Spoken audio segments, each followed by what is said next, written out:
प्रयोजन जे आहे या ग्रंथाचं ते असंभव आहे सिद्ध करण्याचा प्रयत्न पूर्व पक्ष करतो आहे.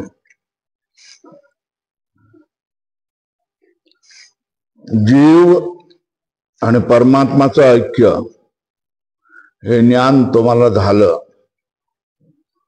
तर तुम्हाला परमानंदाची प्राप्ती आणि दुःखाची आत्यंतिक निवृत्ती हे तुमचं प्रयोजन म्हणजे फळ हे तुम्हाला मिळणार आहे. पण हे प्रयोजन मिळण्यासाठी अत्यंत दुःखाची आत्यंतिक निवृत्ती आणि परमानंदाची आत्यंतिक प्राप्ती होण्यासाठी जो संसार आम्हाला दिसतोय हा मिथ्या ठरला पाहिजे. संसार आपणाला दिसतोय मिथ्या ठरला पाहिजे म्हणजे भ्रम ठरला पाहिजे, खोटा ठरला पाहिजे. ते पाहिजे असेल तर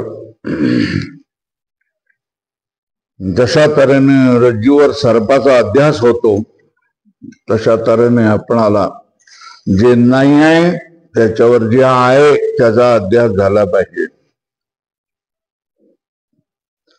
म्हणजे तुम्हाला संसार दिसतोय, बंध दिसतोय, बंध नसताना त्याच्यावर बंध दिसणं याला अध्यास म्हणतात. हे अध्यास दोन प्रकारचे आधी समजावून सांगितलं. कार्याध्यास आणि कारणाध्यास.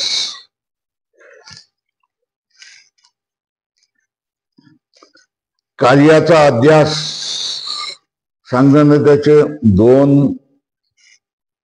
कारण सांगितली. एक सत्यज्ञानाजन्य संस्कार हा व्हायला पाहिजे आणि दोन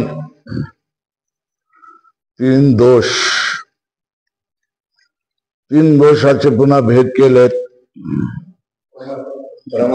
प्रज्ञा,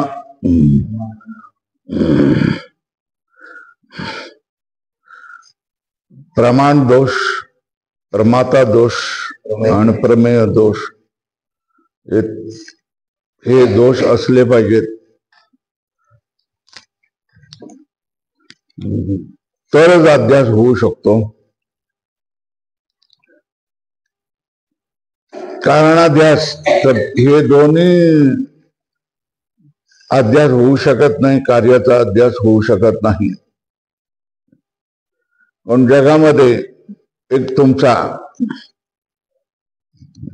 ब्रह्म सोडून जगामध्ये दुसरी कुठलीही सत्य वस्तू नाही.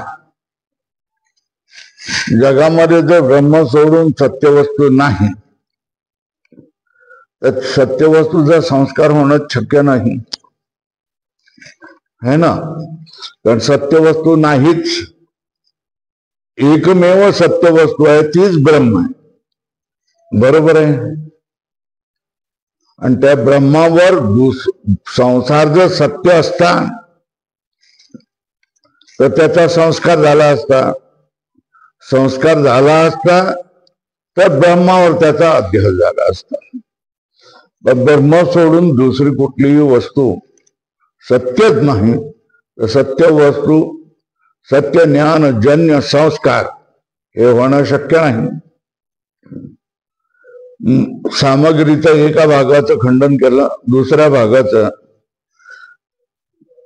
त्रिदोष, तीन दोष, प्रमेय दोष संभवत नाही, प्रमाण दोष संभवत नाही आणि प्रमाता दोष संभवत नाही. हे तिन्ही दोष संभवत नाही.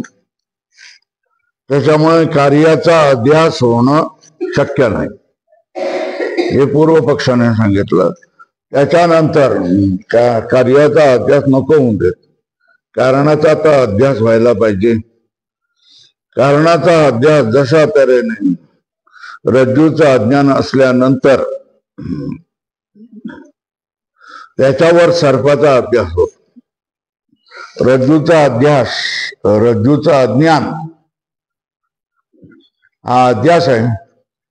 आणि रज्जूचा अज्ञान असेल तरच सर्प त्या ठिकाणी तुम्हाला दिसेल. तो ढळढळीत रज्जू दिसत असेल म्हणजे अज्ञान नसेल तर सर्प दिसणार नाही. दुसरी गोष्ट सांगितलं की ढळढळीत प्रकाश असेल तरी तुम्हाला सर्प दिसणार नाही. आणि नित्य काळोख असेल तरी तुम्हाला सर्प दिसणार नाही. मग धड अंधारही नाही, धड काळोखही नाही, असा मंद प्रकाश आहे, मंद अंधकार आहे. अशाच वेळेला ज्या वेळेला अधिष्ठान किंवा मूळची वस्तू आहे तिचं सामान्य ज्ञान होत आहे पण विशिष्ट ज्ञान होत नाही. बरोबर आहे. ढळढळीत प्रकाशामध्ये तुम्हाला दोरीचा पीळ दिसेल, दोरीचा रंग दिसेल, दोरीचे तंतूही दिसतील आणि दोरी असं तुमचं ज्ञान होऊन जाईल. ढळढळीत ठोस अंधकारात तुम्हाला दोरीच दिसणार नाही. मग अध्यास कसा होईल? अध्यासच होणार नाही. जेव्हा अध्यास व्हायचा असेल तर अधिष्ठानाचं सामान्य ज्ञान असावं लागतं आणि विशिष्ट ज्ञान नसावं लागतं. सामान्य ज्ञान असणं आणि विशिष्ट ज्ञान, सामान्य ज्ञान असणं आणि विशिष्ट ज्ञान नसणं, अशा जर दोन गोष्टी असतील तरच तुम्हाला काय होईल? अध्यास होतो. आणि सामान्य ज्ञान होत नाही, विशिष्ट ज्ञान स्पष्टपणे होत आहे तर अध्यास होणार नाही. सामान्य ज्ञानही होत नाही तरी अध्यास होणार नाही. अध्यास तेव्हाच होईल सामान्य ज्ञान होत आहे आणि विशिष्ट ज्ञान होत नाही. दोरी आहे हे विशिष्ट ज्ञान आहे. तो बघा, सुंभ आहे, त्याचा पिळ आहे, तंतू आहेत. हे ज्या वेळेला तुम्हाला कळतं ना त्यावेळेला सर्प आहे असं तुम्हाला कधीही वाटणार नाही. पण दोरीचा पीळ दिसत नाही, दोरीचा रंग दिसत नाही, फक्त लांबलचक वस्तू काहीतरी दिसत आहे. हे झालं सामान्य. बरोबर आहे. सर्पही तसा लांबलचक असतो, त्याच्यामुळे सर्प असल्याचा भास तुम्हाला होतो. सर्पाचं विशिष्ट ज्ञान होत असेल तरी अध्यास होणार नाही, दोरीचं विशिष्ट ज्ञान होत असेल तरी अध्यास होणार नाही. हे लक्षात येत आहे. दोरीचं सामान्य ज्ञान होत आहे आणि दोरीचं विशिष्ट ज्ञान होत नाही. सर्पाचं सामान्य ज्ञान होत आहे आणि सर्पाचं विशिष्ट ज्ञान होत नाही. अशी ज्या वेळेला परिस्थिती असते त्याच वेळेला काय होतोय? सर्पाचा अध्यास दोरीवर होत असतो. आता ब्रह्मावर तुम्हाला प्रपंचाचा जर अध्यास व्हायचा असेल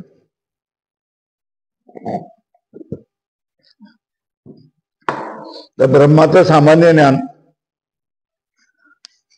है ना व्हायला पाहिजे आणि ब्रह्माचं विशिष्ट ज्ञान न व्हायला पाहिजे. पण ब्रह्मामध्ये सामान्य आणि विशिष्ट असं काय आहे का? तर नाही. व्यक्ती आणि जाती असं आहे का? नाही. द्रव्य, गुण, कर्म, जाती, व्यक्ती असं काही ब्रह्मावर आहे का? नाही. ते एक तत्व आहे. त्याच्यामध्ये द्रव्य, गुण, कर्म, सामान्य, विशेष या कुठल्याच गोष्टी त्याच्यामध्ये नाही आहेत. नाहीये तर सामान्य रूपाने ब्रह्म दिसणं आणि विशिष्ट रूपाने न दिसणं अशी ब्रह्माच्या बाबतीत गोष्ट घडू शकत नाही. अध्यास का म्हणून होईल? अध्यास नाही होणार. त्याला इतकं करून कारणाध्यासही खोडून टाकला. कार्याध्यास पहिल्यांदाच खोडलेला आहे, कारणाध्यास नंतर खोडला. दोन अध्यास झाल्याशिवाय तुम्हाला रज्जूमध्ये सर्प दिसणार नाही. तशा तऱ्हेने ब्रह्मावर 2 अध्याय झाल्याशिवाय ब्रह्मावर तुम्हाला प्रपंच दिसणं शक्य नाही. अध्यास जर होत नसेल तर ती वस्तू सत्य आहे असंच मानलं पाहिजे. म्हणून तो पूर्वपक्ष सांगतोय की ब्रह्म तुमचं सत्य आहे आणि संसार ही सत्यच आहे. काय संसार सत्य आहे तर तुमचा संसार असत्य ठरू शकत नाही. मग ज्ञानाने तुम्हाला मोक्ष मिळणार नाही. मोक्षासाठी ज्ञानाची गरज नाही. ज्ञानासाठी तुम्ही परिश्रम करण्याची जरूर नाही. ज्ञानासाठी तुम्हाला दुपारी आंबेजोगावरून इथपर्यंत येण्याची जरूर नाही, है ना. ज्ञानाने मोक्ष होतो हे थोतांड आहे, है ना. हे पूर्वपक्षाने सांगितलं. त्याच्यावर श्रोते म्हणाले ठीक आहे, ज्ञानाने मोक्ष होत नाही, पण तुझ्या मताने मोक्ष कशाने होतो ते तर सांग ना. आम्हाला मुक्ती हवी आहे आणि बंध आम्हाला सरळ सरळ दिसतोय. मुक्ती आम्हाला हवी तर तुझ्या मताप्रमाणे मोक्ष काय तो आम्हाला सांग. तो म्हणाला कर्माने मोक्ष होईल, है ना. कर्माने मोक्ष कसा होईल हे समजावून सांगण्यासाठी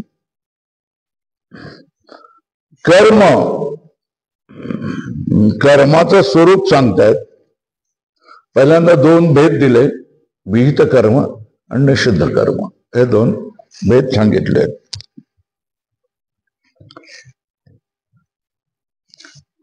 नंतर सांगितलेले आहेत पुन्हा कर्माचे भेद सांगितले. नित्य कर्म, नैमित्तिक कर्म, नंतर काम्य कर्म आणि प्रायश्चित कर्म. बरोबर आहे. आता ह्या 3 पैकी त्याने सांगितलंय काम्य कर्मामुळे काय होतंय, पाप पुण्य मिळेल. मग कामकर्म करायचं नाही, है ना. झालं ना. मग तुम्हाला पाप मिळेल का पुण्य मिळेल का? नाही मिळणार. का? काम्य कर्म करतच नाही. बरं, निषिद्ध कर्माने काय होतं? निषिद्ध कर्म केलं तर पाप होतं. ठीक आहे ना, निषिद्ध कर्म करायचं नाही. त्याने उपाय काय सांगितला? काम्य कर्म करू नका, पापही मिळणार नाही, पुण्य मिळणार. निषिद्ध कर्म करू नका, पाप तुम्हाला मिळणार नाही. मग काय करायचं? नित्यकर्म आणि नैतिक कर्म आहे ना. तर नित्यकर्म केलं तर काय फळ आहे? काही फळ नाही. बरं, केलं नाही तर काय होणार आहे? पाप होणार आहे. बरोबर आहे. मग नित्यकर्म करतच राहायचं. काय करायचं?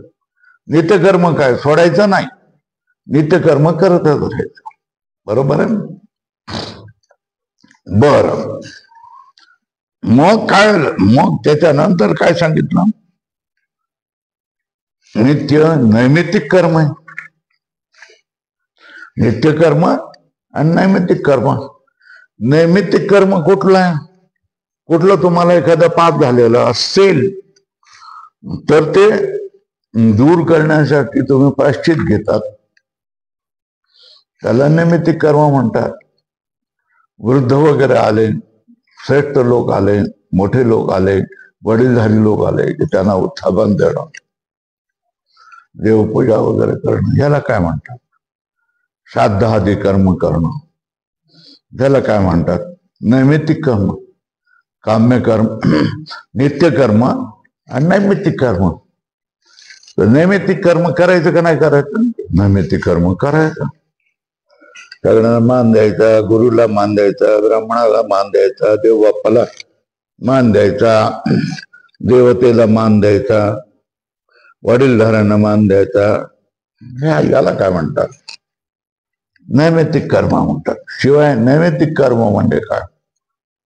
पाप झालेलं असेल तर प्रायश्चित करायचं. बरोबर. प्रायश्चित ही दोन प्रकारचे आहेत, एक असाधारण प्रायश्चित आणि दुसरं साधारण प्रायश्चित है ना.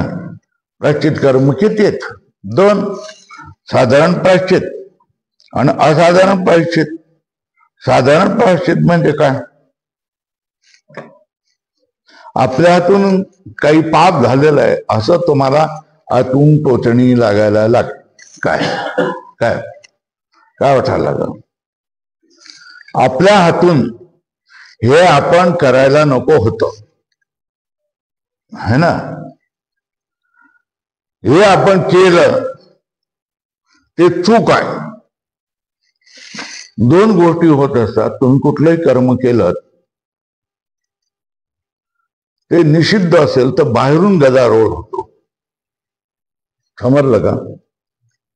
म्हणजे जिवंत माणसाला तुम्ही मारलं है ना, अपहरण केलं त्याने मारलं, गदारोळ होणार का नाही होणार?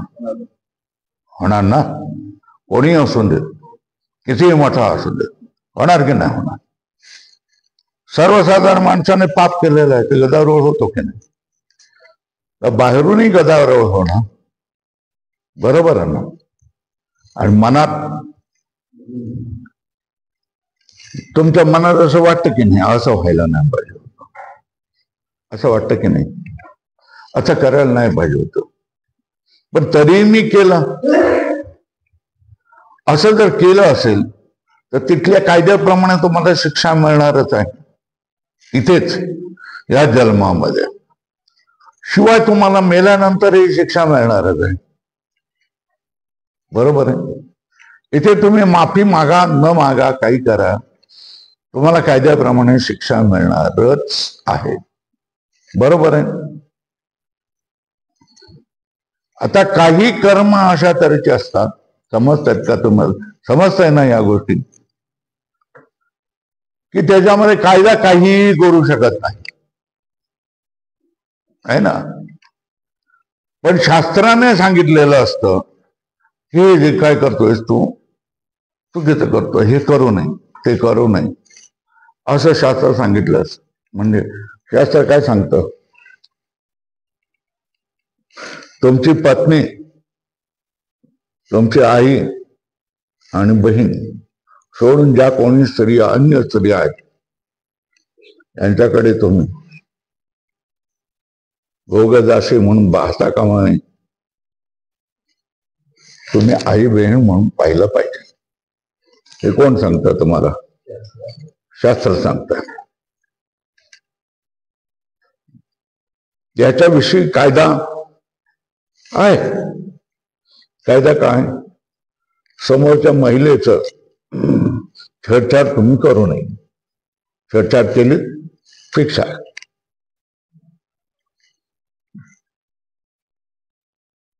दुसरं अपहरण केलं शिक्षा आहे. दुसऱ्या काही गोष्टी केल्या शिक्षा आहे.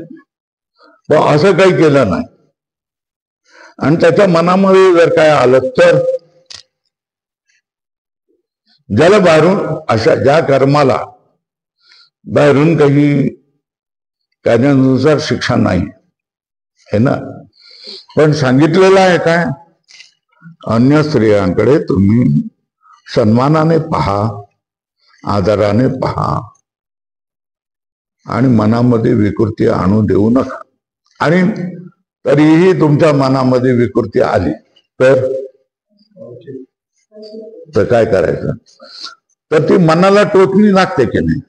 तुम्ही चांगले असाल तर माझं वेडवाकडे लक्ष झालं, माझ्याकडून वेडवाकडे कर्म झालं, अहो बाहेर फुटणार नाहीत, बाहेर चर्चा होणार नाहीत. असे अनेक कर्म अनेक लोक, विशेषतः राजकारणी करत असतात की नाही करत असतात? आपल्याला फक्त समजतं की ज्यावेळेला त्याची चर्चा व्हायला लागते बाहेर वर्तमानपत्रामध्ये, त्यावेळेला आपल्याला समजतं. पण चर्चा न होणारी अनेक कर्म आहेत की नाही? आहेत ना. ती पापकर्म आहेत की नाही? आहेतच. आणि त्या पाप कर्म बाहेर फुटतात असंच नाही, न फुटताही अनेक पाप कर्म होत असतात. पण जर तुम्ही शास्त्राला धरून असाल तर आतून टोचणी मात्र जरूर लागते. काय होते, जेव्हा तुम्ही शास्त्र वाचलेले असतात आणि तुम्ही निर्लज्ज नसाल आणि श्रद्धावंत असाल आणि हे कर्म, एखादं कर्म निषिद्ध आहे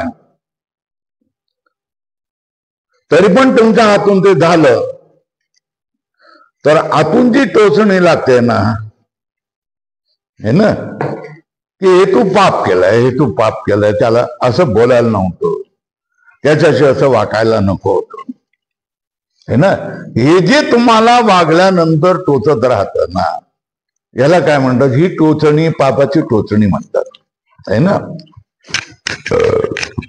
याच्यामध्ये सुद्धा सांगते, लोक सुद्धा काय करतात, मरायच्या वेळेला म्हणतात ना, मी अजूनपर्यंत पापकर्मा देखील म्हणतो की मी अजूनपर्यंत एकही चांगलं काम केलं नाही, सगळ्याची सगळी काय केली, पापच केली, माझ्या हातून पाप का झाले. आता त्याला आपलं भीषण भवितव्य दिसत असतं, मी नरकात जाणार आणि मला नरकामध्ये त्रास होणार आहे. त्यावेळेला तो वळून म्हणत असतो आपल्या मनाशी की मी पाप का केली, माझ्याकडून एकही चांगलं काम झालं नाही. ही जी टोचणी आहे ना, ही टोचणी जर तुम्हाला सारखी टोचत असेल, श्रीमंत माणसं उगाच दान देत नाहीत, लक्षात येते का तुम्हाला, का है ना. गोष्ट तुम्ही करा, बघा की पापाची तुम्हाला टोचणी होतं, इथे फसवलं, इथे हे केलं, इथे लबाड बोललो, इथे हे केलं, इथे मारलं, इथे हे केलं, हे केलं, ही पापाची टोचणी होती. आणि आत पुण्याची टोचणी काय, पुण्याच्या गुदगुल्या म्हणा लागेल तर, है ना. पुण्याच्या गुदगुल्या काय, मी पुण्य केलेलं आहे. तुकाराम महाराज सुद्धा म्हणतात की नाही, काय म्हणतात, जन्मोजन्मी आम्ही बहुपुण्य केले, तेव्हा या विठ्ठले कृपा केली. ही काय झालं, हा आतून आनंद, काय आनंद आहे की विठ्ठलाने माझ्या वर कृपा केलेली आहे, जगापासून मला बाहेर काढलेलं आहे आणि मला आनंद मिळालेला आहे ना. मग हे कशामुळे झालेलं असेल तर अनंत कोटी जन्मामध्ये मी पुण्य कर्म केलेला आहे, त्याच्यामुळे आज विठ्ठलाने साक्षात केलेलं आहे, विठ्ठलाने मला सांभाळलं, विठ्ठलाने मला संसारामध्ये गुंतवलं नाही. ही जी ह्याला टोचणी म्हणायची नाही, ह्याला काय, ही अशी तुम्हाला खूण होत राहतील की तू पुण्य केलेलं आहे, तू पुण्य केलं.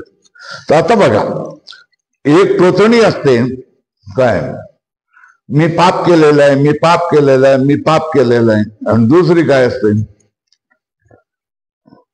दुसरी गुदगुदली असते की मी पुण्य केलेलं आहे, मी पुण्य केलेलं आहे, पुण्य केलेलं आहे. ह्याच्यामध्ये जे टोचणी जास्त, जी गुदगुदली जास्त, बरोबर ना.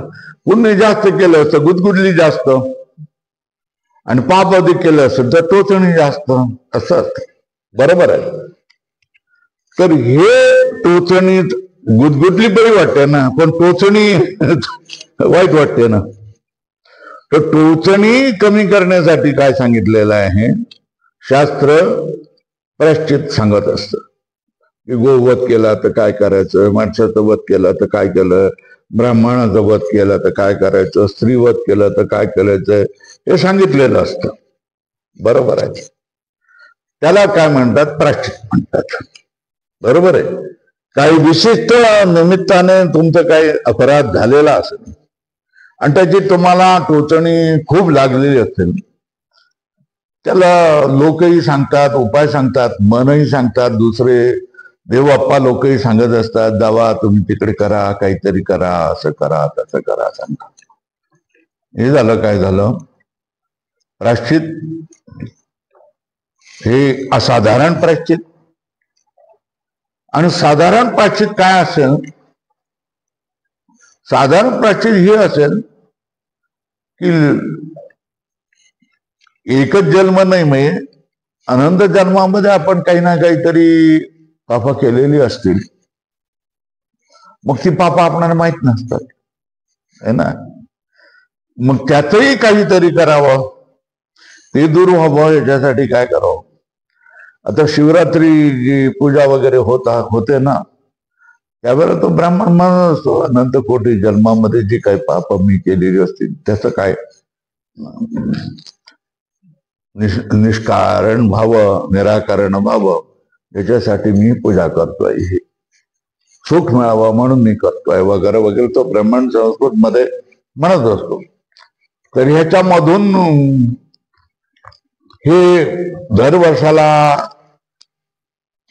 शिवाची आराधना करणाऱ्या माणसाला हे एक तरी सुख मिळत असेल की नाही, की मी दरवर्षाला शिवाची शिवरात्रीला पूजा करतो, मी दरवर्षाला एकादशीला, आषाढीला किंवा कार्तिकीला विष्णूची काय करतो, पूजा करतो. हे आतून समाधान मिळतं की नाही? प्रायश्चित्ताने समाधान मिळतं की माझं पाप कमी झालं, माझं पाप कमी झालं, माझं पाप कमी झालं. आणि प्रायश्चित नाही केलं तर मी माझे पाप फक्त वाढवतच राहिलो. बरं, आपण आलो आता साधारण प्रायश्चित सांगितलेलं आहे.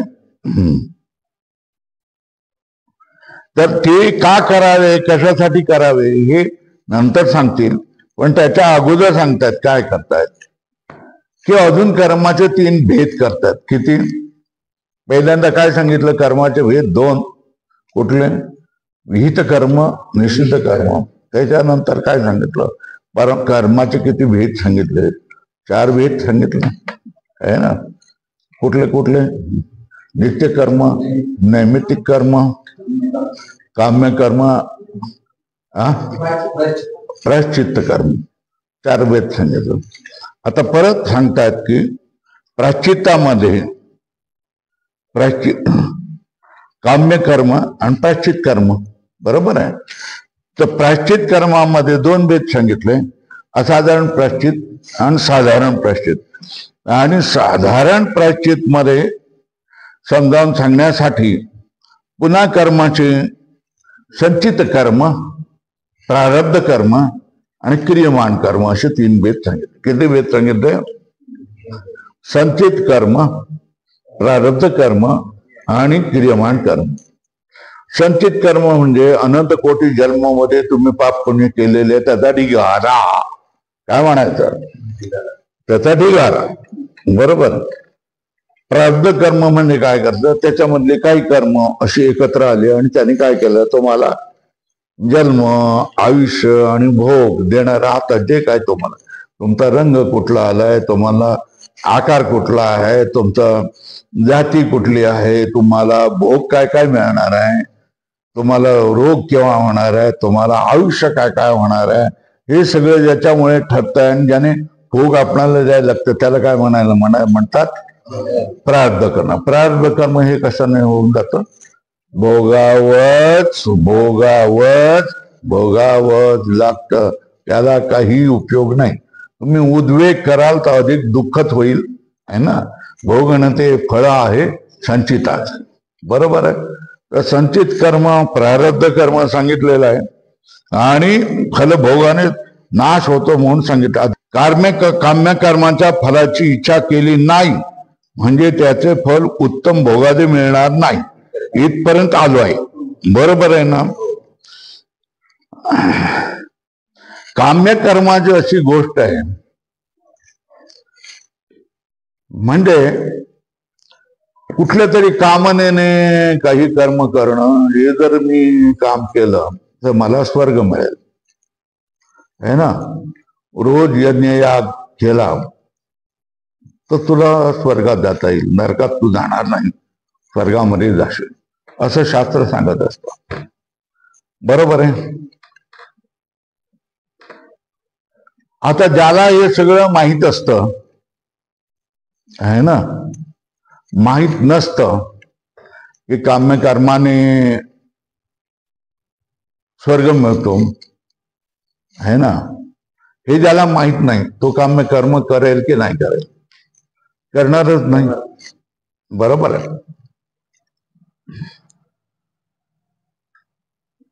मग कोण करेल? ज्याला शास्त्राने सांगितलेलं आहे की ही कामना केलीस तर हे तुला फळ मिळेल. बरोबर आहे.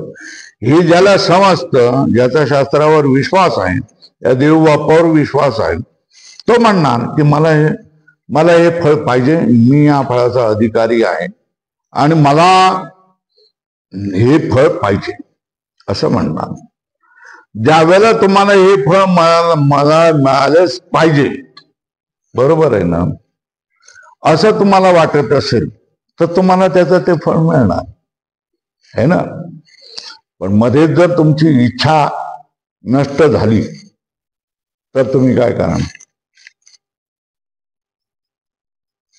देऊळ बांधा है ना, मग तुम्हाला हे फळ मिळेल असं कोणी सांगितलं है ना.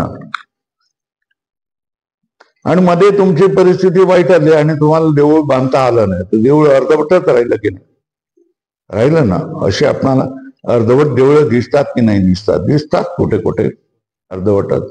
काय झालं बाबा, जसं आपलं घराचं बांधकाम अर्धवट असतं तसं देवळाचं बांधकाम पण अर्धवट पडलेली असतात. मी पाहिलेलं आहे अर्धवट देऊळ आणि ते प्रसिद्ध आहेत. त्यांनी देवळाचं बांधकाम सुरू केलं पण त्यांचं काहीतरी झालं, त्याच्यामुळे देऊळ बांधण्याचं रण सोडून गेलं, ते पडूनच राहिलेलं आहे. त्याच्या पुढे कोणी तिकडे गेलंच नाही आणि बांधलंच नाही. तर मध्ये तुम्हाला इच्छा होती की देऊळ बांधावं आणि त्याचं फळ मिळवावं, तर आता तुमची इच्छा नष्ट झाली तर मग तुम्ही काय करणार? त्याचं फळ मिळणार नाही ना. हे जसं आहे तशा तऱ्हेने ह्या कर्माचं हे फळ आहे. कोणाला वाटत असेल की देऊळ बांधावं आणि त्याचं फळ मिळावं, त्याच्यासाठी तो 10 वर्षापासून प्रयत्न करतोय है ना.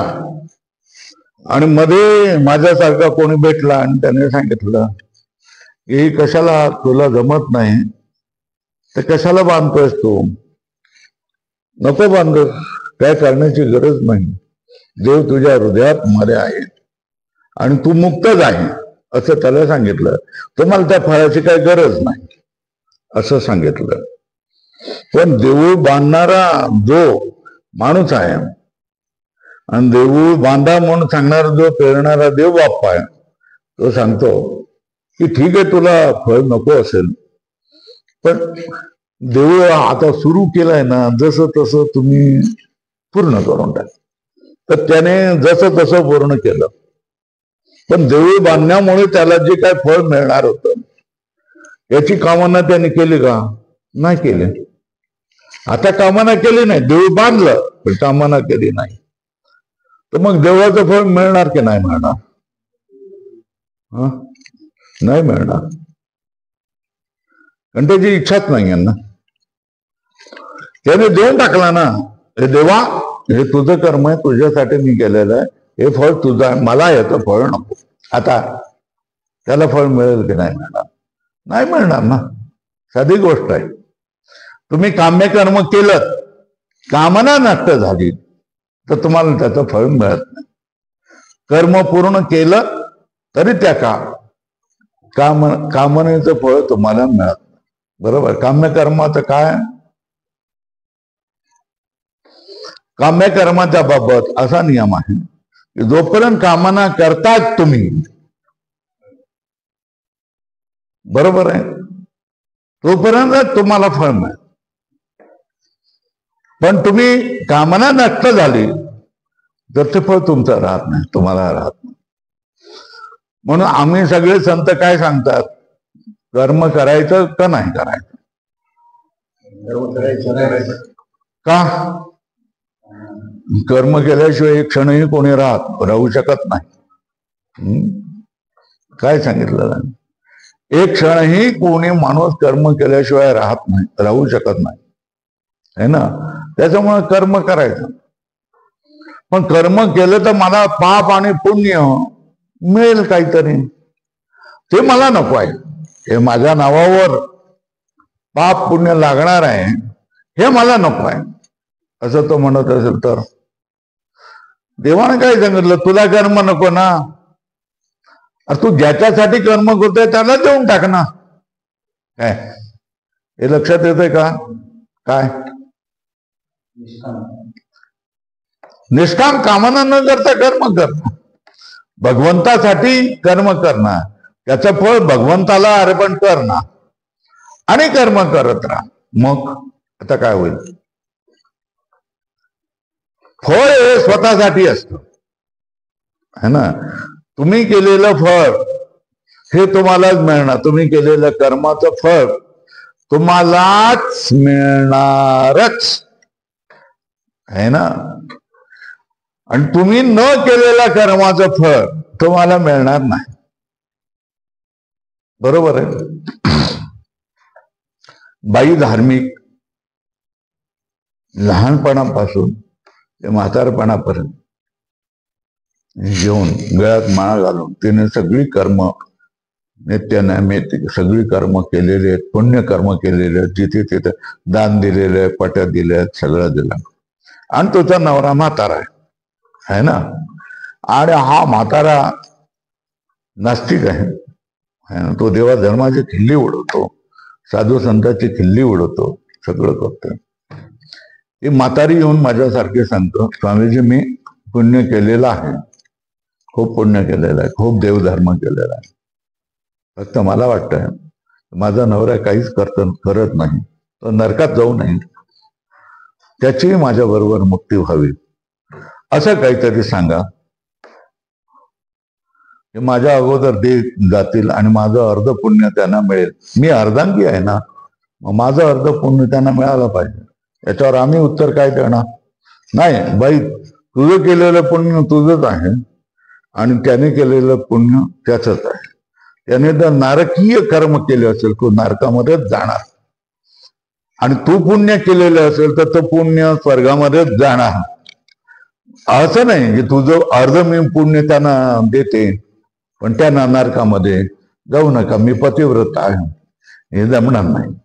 देव त्यांना नरकामध्येच घालवणार आणि तू पुण्यवंत आहे तर देव तुला स्वर्गामध्येच घालवणार. हे समजतं का? लक्षात येते का? बरोबर आहे ना. तुमची इच्छा असूनही तुमचं कर्म तुम्ही दुसऱ्याला देऊ शकत नाही है ना. पण तुमचं काम्य कर्माचं फळ तुम्ही देवाला अर्पण करू शकता की नाही? उपाय सांगितलेला आहे. काय सांगितलेला आहे? उपाय सांगितलेला आहे. काम्य कर्माचं फळ तुम्ही देवाला अर्पण करू शकता आणि त्याचं फळ तुम्हाला मिळणार नाही. आणि त्याचं फळ तुम्ही कर्म तर कराल पण फळ तुम्हाला लाभणार नाही. ते देवाला पोचेल आणि देव प्रसन्न होईल तुमच्यावर. म्हणून देवासाठी कर्म करायचं हे तर. आता कर्म स्वतःसाठी कर्म करायचं आणि देवासाठी कर्म करायचं, या दोन गोष्टी आल्या ना. काय आल्या? स्वतःसाठी कर्म करायचं आणि या देवासाठी कर्म करायचं. स्वतःसाठी कर्म करायचं म्हणून त्याने आरंभलं कर्म, आणि माझ्यासारख्या माणसाने म्हटलंय नको, स्वतःसाठी तू कर्म करू नकोस, तू देवासाठी कर्म कर. स्वतःसाठी कर्म केलं तर पुण्य तुझ्या पाठीमागे बाणासारखं मागेल, पाप तुझ्या पाठीमागे लागेल. म्हणून तू असं करू नकोस, देवासाठी कर्म कर्म कर. सुरू केलंच ना कर्म तर कर्म कर, पण ते देवासारखं, देवासाठी कर्म. तर तू काय करणार?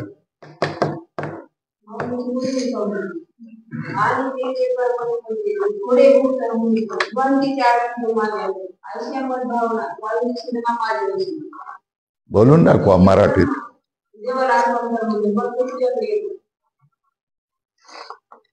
तर सगळेच संत सांगतात की संसारात आलोय तर कर्म करावंच लागेल, तर देवाला कर्म करा, पण तुमच्यासाठी करू नका, देवासाठी करा, कामना करू नका. अशा तऱ्हेने सांगतात. तेव्हा असलेली कामना जर मध्येच संपली तर फळ तुम्हाला मिळणार नाही. बरोबर आहे. मध्येच तुम्हाला साक्षात्कार झाला, मध्येच तुम्हाला सत्संग मिळाला, मध्येच साधू संगती मिळाली की तुमच्या बाकीच्या कित्येक गोष्टी संपून जातात ना. तुमच्या संपलेल्या आहेत काही लोकांच्या, है ना. जरूर नाही आता मला, कशाला मी धावपळ करू, काय करू. लोक म्हणतात मला पंढरी इथेच मिळाले, मी कशाला पंढरपूरला जाऊ, इथपर्यंत बोलायला लागले, है ना. आपल्याला तर योग्य वाटत नाही, पण लोकांचा ते वाटत असेल मला सत्संग मिळाला, सगळं इथे मिळालं, मग आता मी कशाला पंढरपूरला जाऊ. इथे जी दृढ भावना होतं पंढरपूरला गेलं तरच मला पुण्य मिळणार, तरच मला मुक्ती मिळणार आहे, तरच मला हे मिळणार. आता त्याची भावना झालेली आहे की पंढरपूर माझं हृदयामध्ये आहे, हे कोणी माझ्यासारख्याने सांगितलं. तर मग त्याच्यामध्ये पंढरपूरला जाण्याचाच आग्रह त्याचा जो पहिल्यांदा होता तो तितकं त्याचा राहत नाही, संपतो. पण पंढरपूरला तो जाईल की नाही, जाईल, मनाला येईल त्यावेळेला जाईल, भेटेल, दर्शन करेल. पण पूर्वीसारखं त्याच्यामध्ये तो उत्साह, पूर्वीसारखा प्रेम हे त्याच्यामध्ये राहणार नाही. बरोबर आहे. कारण आता त्याचं मत परिवर्तन झालेलं आहे की देवाला पाहण्यासाठी मला धावण्याची काहीच गरज नाही, कुठेही करण्याची, चारोधाम करण्याची, इधर विपश्यना करण्याची, याची त्याची काही काही काही काही करण्याची जरूर नाहीये, कारण देव माझ्या हृदयामध्ये आहे. आता तो काय करतोय, मग काय केलं, काम नाही झालो पाहिजे रिकामा, फावल्या त्या करू चेष्टा, असंच म्हणणार ना, है ना. आता त्याला फळ लागणार नाही. आता एक गोष्ट लक्षात ठेवा, काय काम्य कर्माचं जर फळ हे लिहिलं का त्यात काम्य कर्माच्या फळाची इच्छा केली नाही म्हणजे त्याचे फळ उत्तम भोगादी मिळणार नाही. अधोरेखा केली की नाही. उत्तम कर्म तुम्ही केलेलं आहे, पुण्यासाठी कर्म केलेलं आहे, तरी त्याचं फळ तुम्हाला मिळणार नाही. काय मिळणार नाही, कारण तुमची इच्छा संपली ना. हे कर्म मला माझ्यासाठी नको, मला करायचं नाही, याचं फळ मला नको आहे, अशी तुमची इच्छा झाली आहे ना. तुम्हाला जर इच्छा झाली की हे फळ नको आहे, तर जबरदस्ती तुम्हाला कोण देणार, नाही देणार. म्हणजे कर्म तुम्ही केलं, कुठलं प्रारब्धाची गोष्ट नाही. प्रारब्ध कर्म हे पुसता येत नाही, लक्षात येते का. प्रारब्ध कर्म पुसता येत नाही. प्रारब्ध कर्म भोगावंच लागतं, आणि जे भोगावं लागतं त्यालाच प्रारब्ध कर्म म्हणतात. पण दुसरी जी कर्म तुमच्या हातातून होत असतात, काम्य कर्म आहे ना, निषिद्ध कर्म तुम्ही करणार नाही, बरोबर आहे. नित्यनैमित्तिक कर्म तुम्ही करणार, आणि काम्य कर्म तुम्ही केलं कामनेने, हे फळ स्वर्ग मला मिळावं म्हणून मी याग करतोय, यज्ञ करतोय, है ना. आता तुम्ही देव बाप्पाला विचारलं की तुम्ही मला यज्ञ करा म्हणून सांगतायत, तर मी कशासाठी करू. अरे स्वर्ग मिळणार आहे तुला, स्वर्ग नको आहे का तुला, नको तर नको करू. पण कोण अज्ञानी माणूस कोण म्हणेल की स्वर्ग मला नको आहे म्हणून. हा तर तुमच्यापैकी कोणतरी म्हणेल, कारण सांगितलेलं आहे ज्ञानाचा अधिकारी कोण, ज्याला इथल्या जगातली कर्माचा देखील फळ नको आहे आणि स्वर्गादी फळही ज्याला नको आहे, हाही लोक नको आहे, परलोकही नको आहे, असा जो माणूस आहे ज्याला वैराग्य आहे त्याला ज्ञानाचं फळ मिळणार. हे सांगितल्यानंतर तुम्ही देवबापाने तुम्हाला विचारलं तुम्हाला स्वर्ग नको आहे का, एकदम जर माझं म्हणणं जागृत झालं. स्वामीजी असे म्हणाले होते की यह अमूत्र फल भोग विराग, म्हणजे या जगातले आणि परलोकातल्या जगातलं कुठल्याही कर्माचे फळ मला नको आहे म्हणून, तर स्वर्गही नको आहे आणि आज लोकही या लोकातले भोगही मला नको.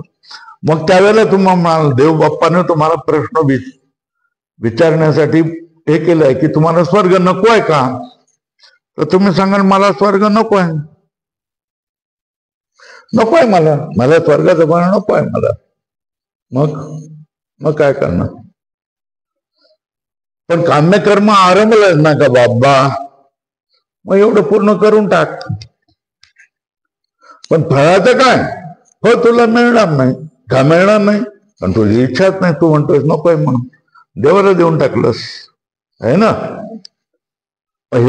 ते कर्म तू करेल की नाही? देव बाप्पा सांगतोय की जसं तसं पुण्य कर, माझी दक्षिणा दे, मोकळा हो, झालं. तुला फळ लागणार. स्वर्ग नको ना तुला? नाही मिळणार. हे लक्षात आलं का? पहिल्यांदा कामना करून मला स्वर्ग पाहिजे म्हणून त्याने ते कर्म केलं. देवबाप्पाने समजावून सांगितलं. मध्ये माझ्यासारखा भेटला, त्याने सांगितलं याची चाचणी करू नको, पुण्य तुझं वाढत जाईल आणि मग पुन्हा पुन्हा एक जन्म घ्यावा लागेल. हे समजल्यावर माझा वरही विश्वास होता त्याचा. त्याने देवबाप्पाने सांगितलं तुला स्वर्ग नको आहे का? नको आहे मला स्वर्ग. काय करायचंय स्वर्गाचं? तिथे जाऊन परत जन्म मला मिळणार असेल तर मला स्वर्ग नको आहे ना. मग आता हे आरंभ केले त्या कर्माचं काय करायचं?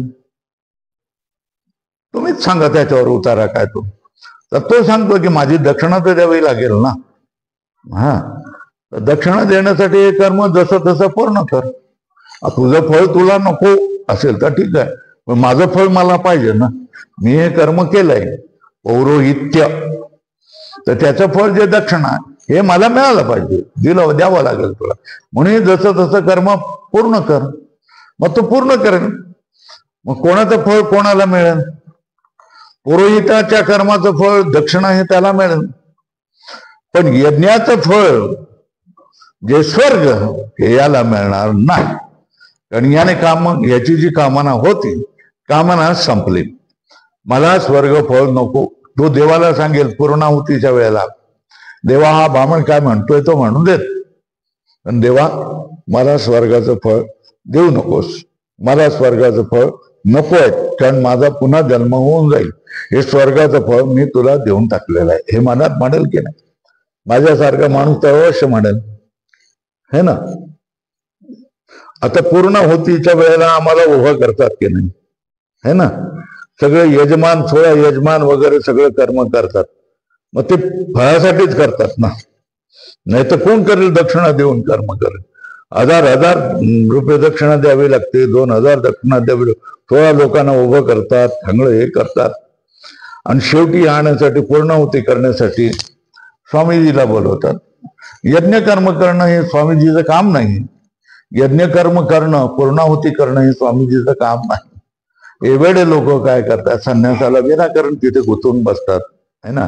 पण संन्यासी वेडा नसतो, मूर्ख माणूस असतो. तोच काय करत असतो, पूर्णाहुतीला मला बोलवलं म्हणून अभिमान करत असेल किंवा आग्रह धरत असेल माझ्या हातून पूर्णाहुती व्हावी म्हणून. पण माझ्यासारखा माणूस म्हणतो तिथे उभा राहून देवाला मनातून म्हणत असेल की पूर्णाहुतीला मी उभा राहिलेला आहे, पण याचं फळ मला नकोय, मला देणार नाही, मला तू देऊ नकोस, हे तुझं फळ आहे, तुला घे, माझा याच्याशी काडी मात्र संबंध नाही. जो जाणीव असेल, ज्याला समज असेल, ज्ञान असेल, तो योग्य जागेला योग्य वेळेला निर्णय करतो. तो मूर्खासारखं करत नाही.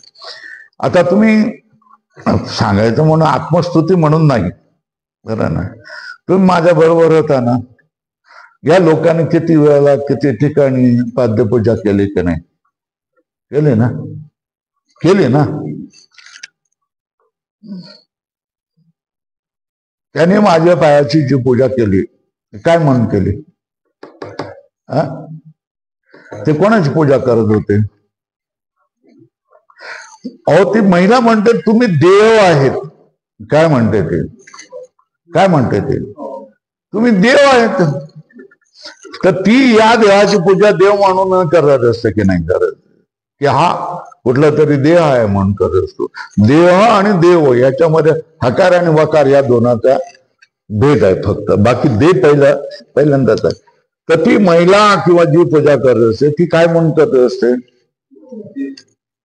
मग तुम्ही ही पूजा कोणाची आहे? हे सगळं पुस्तक काय तुम्हाला एका महिन्यात पूर्ण करून देतो मी तुम्हाला. लक्षात आलं का बाळासाहेब? काही उपयोग नाही त्याचा. ह्याच्यामधलं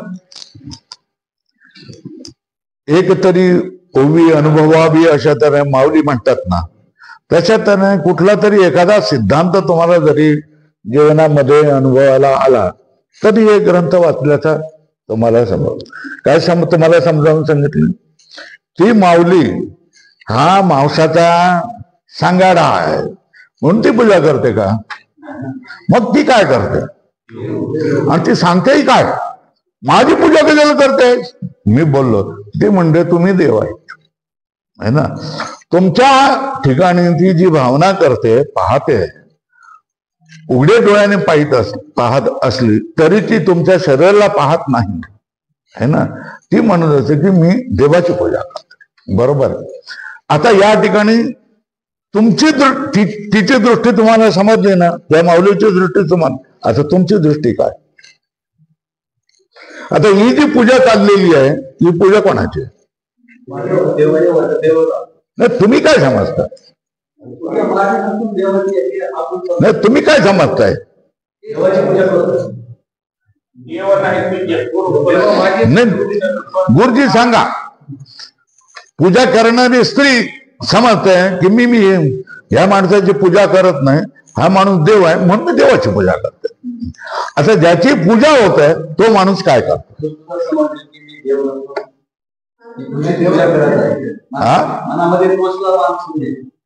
नाही, एवढी समज असेल तर गोष्ट खूप बदलते. समजलं ना. तो जर समजत असेल की ही देवाची पूजा आहे तर मग त्याला काय त्रास होणार नाही. पण तो जर समजत असेल की ही माझी पूजा आहे तर कोण उभा राहिला? अहंकार. काय राहिला? अहंकार राहिला. आणि बघा मी केवढा मोठा आहे, असा आहे, तसा आहे, माझी सगळी पाद्यपूजा करतात, हे करतात, ते करतात, तसं तसं होईल. बरोबर आहे ना. आणि अहंकाराचं घर खाली बोललं पाहिजे. अहंकाराचं घर जर तो देवाची पूजा होत असताना तो माझी पूजा असं म्हणत असेल तर त्या अहंकारानं त्याचं काय करणार? पतन केल्याशिवाय राहणार नाही. म्हणून आमच्यासारख्या माणसांनी त्यावेळेला ज्या वेळेला आपली पूजा होत असेल त्यावेळेला काय भावना केली पाहिजे? देवा, हे जे मोठं पण मिळत आहे ना हे तुझ्यामुळे मिळत आहे. ही पूजा तुझी चाललेली आहे, माझ्या या मर्त्य शरीराची नाही नाही नाही. तो हात जोडून म्हणतो की देवा ही तुझी पूजा चाललेली आहे, देवा ही तुझ्या पूजा चाललेली आहे, तुझ्यामुळे माझ्या या मर्त्य शरीराला मोठे पण मिळालेलं आहे. ती सुद्धा काय करते? देव म्हणून पूजा करते आणि मी म्हणतोय की तुझीच पूजा चाललेली. इथे तुम्हाला बाधा होणार नाही. काय होणार नाही? इथे ते अहंकाराचे बॅक्टेरिया जंतू तुमच्यामध्ये जाणार नाही.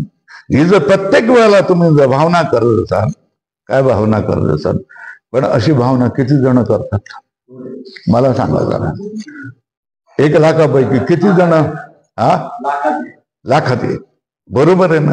ज्याला ही समज आहे की आपली पूजा नाही आहे बाबा, है ना, कुठेतरी अभंग आहे बघा. शिवलिंगाची पूजा केली, मातीच राहते, पूजा झाली शिवाची, है ना. शाळीग्रामाची पूजा केली, दगड राहिला, पूजा झाली विष्णूची. असा एक अभंग आहे बघ, शोधून काढला तर तुम्हाला मिळेल. हे महाराज लोक तुम्हाला सांगून जातील की तुम्ही पूजा करताय ती देव म्हणून तुम्ही पूजा करताय, बाकीच्या सगळ्या गोष्टी जशाच्या तशाच राहतात. महत्वाचं आहे की नाही? सांगा काय साहेब, महत्वाचं आहे की नाही? आपला अहंकार जर शमवायचा असेल आणि अहंकाराच्या बाधा आपल्याला व्हायचं नसेल तर तुम्ही देवाचं ध्यान केलं पाहिजे की देवा ही तुझी पूजा आहे, देवा ही तुझी पूजा आहे, देवा ही तुझी पूजा आहे. तर तुम्हाला त्या अहंकार तुमच्यावर चढणार नाही आणि तिच्या श्रद्धेचं तिला फळ आणि तुमच्या भावनेचं तुम्हाला फळ. तुम्ही देवाला माझं ज्या शरीराला जी पूजा करतात ते मी तुझं पूजन केलेलं असल्यामुळे तू माझ्या पाठीमागे उभा आहे, तू मला बळ दिलेलं आहेस, तू मला बळीवंत केलेलं आहेस, तू मला पूजनीय केलेलं आहे. ही जर भावना तुमची असेल तर तुम्हाला काही त्रास होणार नाही. येतंय लक्षात? लक्ष समजून घ्या. पुढे चला आता आपण जाऊया. या झाल्या गोष्टी पूर्वी समजावून सांगितलेल्या आहेत. 12 त्या काम्यकर्माचा फळाची इच्छा केली नाही म्हणजे त्याचे फळ उत्तम भोगादी मिळणार नाही. हे केलं आपण पुढे. असे पहा की कोणी एका पुरुषाने द्रव्य प्राप्ती करता काही यत्न केला, त्यानंतर आणि द्रव्य प्राप्तीच्या पूर्वी द्रव्याची इच्छा निवृत्त झाली, ते इच्छा भावे करून त्या द्रव्य प्राप्त होत नाही. एवढं मला धन मिळावं म्हणून कोणी इच्छा केली आहे ना, आणि त्याच्यासाठी त्याने कर्म, यत्न, कष्ट, मेहनत करायला सुरुवात केली. आणि माझ्यासारखं कोणी येऊन केलं का द्रव्य काय करणार आहे तुझं? त्या सचिन तेंडुलकर किती द्रव्य आहे? 1000 कोटी आहे ना. त्या दुसरा कोण आहे तो लांब केसाचा अमिताभ बच्चनकडे किती आहे? 1000 कोटीचा. काय करणार तू? त्या अंबानीकडे किती आहे? एवढं आहे द्रव्य, सगळ्या जगावर राज्य. अडाणीचं किती आहे? सगळ्या जगावर राज्य. काय उपयोग आहे रे त्याचा? काही उपयोग नाही. द्रव्याची तू इच्छा करू नको. त्याची द्रव्याची इच्छा नष्ट झाली तर काय करणार? त्याला त्या द्रव्य प्राप्त होत नाही. इच्छा बंद झाली ना, उपाय केले है ना, पण त्याने इच्छा नष्ट झाली तर द्रव्य मिळणार नाही त्याला. त्याप्रमाणे जन्मांतरी उत्तम भोग प्राप्तीच्या इच्छेने कल्म, जन्मांतर म्हणजे दुसऱ्या जन्मामध्ये उत्तम भोग मिळावे ते सांगितलंय ना, स्वर्गादी भोग मिळावे म्हणून इच्छेने कर्म केले. पण आता त्या फलभोगाची इच्छा नाहीची झाली तर त्या फळ प्राप्त होणार नाही. बरोबर आहे. इच्छा भावे करून म्हणजे काम्य कर्माचे फळ मिळत नाही. इच्छा जर नसेल तर काम्य कर्माचं फळ मिळत नाही. अधोरेखा करा एवढं. काय तुमची जर इच्छा नसेल तर काम्य कर्म तुम्ही केलं असेल तरी तुम्हाला त्याचं फळ मिळणार नाही, कारण इच्छा नष्ट झाली. असं आम्हीच म्हणतो असं नाही, तर वेद मतातही असेच मानलाय. वेदामध्ये सुद्धा असं ना, आम्ही म्हणतो असं नाही, तर वेद मतामध्ये सुद्धा असंच मानलेलं आहे. काय? इच्छा जर तुम्ही केले नाही तर काम्य कर्माचं फळ तुम्हाला चिटकत नाही. बरोबर आहे. या रीतीने संचितातील काम्य कर्माच्या फलाचा फलेच्छेच्या अभावाने नाश झाला आहे ना. संचित कर्म आहे. संचित कर्म म्हणजे अनंत कोटी जन्मामध्ये जेवढी तुम्ही कर्म केले त्याचा ढिगारा. काय? अनंत कोटी जन्मामध्ये पाप केलेले आहेत, पुण्य केलेले आहेत, याचा सगळ्यांचा मिळून काय केलेला? ढिगारा. ढिगारा म्हणजे काय? कचऱ्याचा ढिगारा असतो ना, साठवलेली गोष्ट है ना. त्या कचऱ्याच्या ढिगाऱ्यामध्ये गायी शोधत असतात ना. काय शोधत असतात? काहीतरी पाला भाजी वगैरे मिळेल खाऊ म्हणून. मग कचरा बेचणारे शोधत असतात की नाही? काय प्लास्टिक बिस्टिक मिळेल ते शोधत असतात. त्या कचऱ्याच्या ढिगाऱ्यामध्ये सुद्धा काही चांगलं असतं आणि काही वाईटही असतं है ना. उचलून ते घंटागाडीवाले फेकून देतात, कोणी लोक जाळून टाकतात. बरोबर आहे ना.